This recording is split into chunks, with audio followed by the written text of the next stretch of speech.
Hi, Francesco. How are you? Hi, Shambhavi. I'm very good, thank you. How are you? I'm good too. What are you doing these days? I am currently a postdoc at UCSF, and I work mostly on deep learning applied to the musculoskeletal imaging. Okay, that's great. So let us start from the very basics. What subjects did you study during your undergrad years? I studied biomedical engineering, and I received my bachelor in bioengineering from Politecnico di Milano in Italy, where I'm from. The reason why I studied bioengineering was because I was really fascinated by both engineering and medicine. So when I discovered that there was a course that was on the intersection of both domains, I felt like I had realized my dream. So it was a no-brainer to join the course. Okay, so you were interested in biomedical and you successfully joined it. So, so far you could, successfully pursue your interest. But when was the first time in life when you had to step out of your comfort zone? I think that actually starting my studies at Politecnico di Milano was the first time I had to step out of my comfort zone, because this was the first time I had to move 2,000 kilometers far from my family, and I have to leave my friends behind. So in one hand, I felt like very lucky because I was doing something which I really liked.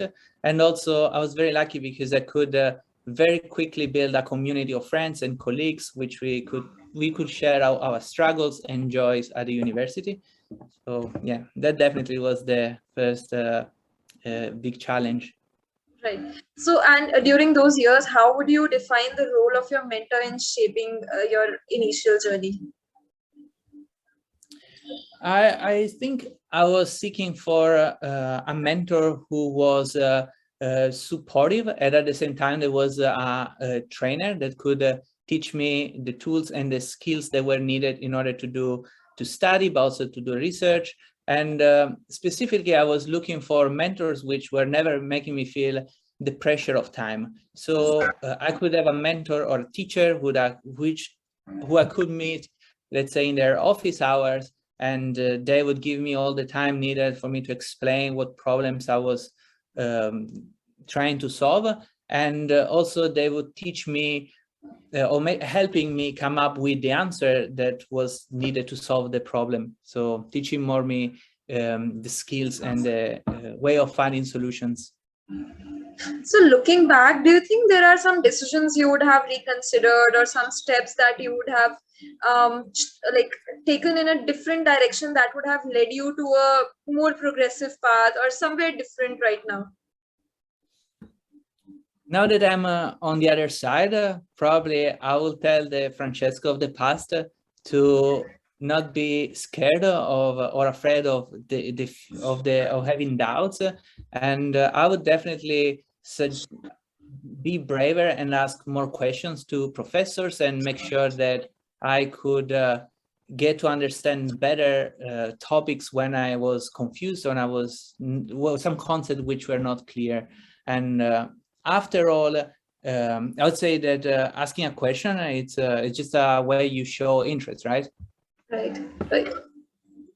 So after your bachelor's, you went for a master's right away. Yes, exactly.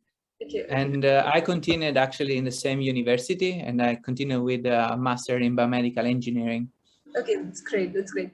And what were your domain that you were working in during your master's? So during my master's, I could both continue with topics which were very theoretical, but also I was very lucky because I could join an international exchange program. So I went in Japan, in Tokyo, at Keio University, and there was the first time I really had to do an independent work in research, and it was a little bit different from the domain I'm now at. In fact, I was working in liver cancer engineering, and so I had this was in a lab, and it was the first time I could learn about wet lab and tissue culture. And I think that was also the first time in which I realized how important is the role of a mentor, because it was the mentor I had there who really helped me get introduced into the field of tissue culture and understand all the challenges that came with it. So reaching out to a professor outside a university is a really strong step, right? So what was the motivation behind pursuing your interest in medical imaging beyond the boundaries of your institution? So let me make a very quick step back. So during my undergrad, I did a final project, which was in gait analysis, was data analysis of children with cerebral palsy, which was very close then to patient and to human, let's say. Whereas when I was doing research in Tokyo, it was a lot of cell culture. And what I was missing was the closeness with the patient. So I really like to do research, which was I discovered while I was in Japan. And going back to my university, and I was going to find a project for my master thesis, it was natural for me to search something that was was closer to patients. And this is when I approached a professor who was doing had a lot of collaborations with clinicians, and there was this project about cardiac MRI, and that was the project. So we discussed how you shifted your domains from tissue culture to cardiac MRI. So did you go for a PhD after your master's? Yes, and I decided to join the PhD program because I think I really identify with an Italian saying, which is the appetite comes while you're eating. And the meaning is that I was really enjoying what I was studying, and the more I was reading and researching about it, the more I liked it. And given this condition, I thought that going to a PhD program was kind of a no-brainer. So I was lucky, and I found this PhD in medical imaging, and that's when I moved to University of Lincoln in the UK. Okay, great. Another step out of your comfort zone now, even farther away. So the next question would be, so far we have been talking a lot about biomedical imaging specifically. Your bachelor's was in that domain, and your master's was in that domain. When did AI happen to you? So during my PhD, I was I needed to have a period abroad. And I spent 3 months in a company in the north of Italy. It's an AI-based company. And that was the first time I really had this exposure to AI. And I was impressed by the fact that AI was giving so many translatable skills. Basically, they were applying similar algorithms to a problem of anomaly detection, image analysis, signal prediction. And that was, to me, almost magic. So that was when I decided that I wanted to learn what was happening behind the scene. And I started reading books, blogs, and watching a lot of videos. And because I wanted really to land in AI. And that was something that I managed to realize. I'm very happy with that. How long did it take you to get accustomed to this domain? Because it was significantly new at that time, right? Which was the year when you got introduced to AI? So I started, was early 2016, and it was relatively new. And I must admit that at the beginning was not super easy, mainly because I was studying a lot, but I didn't have my own project that could prove that I was aware of AI or that I really knew what I was doing. And the real shift happened at the end of my PhD when I started this project of anomaly detection using deep learning. And from there has been all downhill. I see. So another question would be, now, when we compare from your bachelor's to a postdoc situation, how does the role of a mentor change or evolves through all these years? One thing I've noticed is that during your undergrad studies and also during your PhD, the mentor is a pure teacher. It teaches you how to do research, how to choose between a good paper or a bad paper, or how to prepare research questions, how to organize them. And this is really fundamental in order to learn to be a researcher, although you never learn to be a better researcher because every time you need to learn something new. But then when you are a postdoc, I think that the role of the mentor shifts a little bit, because it becomes more like a collaborator. You work together, you are really colleagues, you share ideas, and you work together in grants.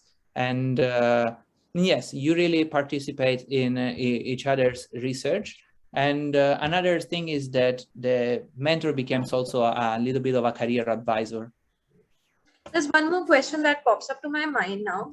That is that throughout, if we're doing a job or if we're working in the industry, we have small little achievements. We have to deliver projects. We have small goals. We have weekly sprints. But research is like a never-ending sprint. It is a marathon. So what keeps you going? Because you're not getting quick results. What is the factor that makes you, push yourself more towards better results or continuing your interest in the domain? So that's true. When you do research in academia, everything is long-term and you want to always discover something. I think that there is always a problem or a cause that leads you into doing research. And in my case, working at UCSF, we have our radiologists that on a daily basis, we meet and discuss about some challenges that they are finding when they interact with their patients. And so we kind of tailor our projects to help them, but as well as to discover more about the disorder in the musculoskeletal that we are analyzing. So from AlexNet to distributed training across multiple GPUs, you have witnessed it all. What is one advice that you want to give to all the newbies entering this domain with the intention to pursue research? Domain as in specific to medical imaging. I think that, so basically, if I had to give advice to newbies, if we can call it this way, I would give basically the biggest advice is to do their homework. And for this, there are three specific points that I would suggest. The first one is to read a lot and a lot of papers, books, and to find domain or a problem that they are very passionate about, so that they would be willing to really devote their days on the specific problem and come up with new solution and developing their research on that topic. The second, I think, is to really reach out to postdocs or other PhD students, early career researchers, because they have essentially been in their same position not long time before, and they might provide them with some sort of help or suggestion of problems that they have kind of solved, how to kind of navigate the process of finding the actual topic of interest. And the third is, which probably is the most important, is to really have a feeling of who to engage with to be their mentor. So find someone that is really happy to meet you and to really train you so that it can make you a superstar. Right. An importance of a good mentor is something that we all realize down the lane. Another question would be, when I came across medical imaging or my peers came across medical imaging, we came to it through AI. So a natural question that comes to me is, how closely is medical imaging integrated with AI now? I can witness every day a lot of increase of integration of AI in medical imaging. In fact, since you're saying that you are coming to medical imaging through AI, you might have noticed that the main AI conferences these days have a lot of publications that are in the field of medical imaging.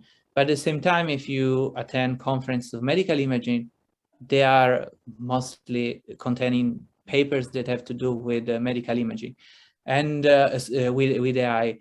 And if you give a look also, there are almost all the medical imaging related startups across the world now use AI to solve their tasks, which I think is a very strong sign that AI is getting always more integrated as a support to humans.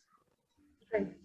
And talking about conferences and research again, what should be the motivation to pursue research in this domain? How to choose contributions? Is publication a measure to one's success in academia? I don't really know if publication is a measure of success. I am sure that to some extent publication is a proof of productivity, but there are also some papers that can be really defined as successful. Let's say the UNET paper has really changed the way we think about image segmentation in the medical imaging field. So yes, publications are very important, but what is more important is the problem that they are trying to solve. Right. I do agree with your point here. So yeah, that was all that I had to ask from you. And I hope that I've covered all the questions so that we can get the most out of your experience. And it was great interviewing you also, because you're the first person I know who has been working in medical imaging as an individual subject instead of working in the applications of AI in the domain of medical imaging. So it was really nice talking to you, Francesco. It's very nice talking to you, Shambhavi, and I'm very glad you contacted me. Thank you.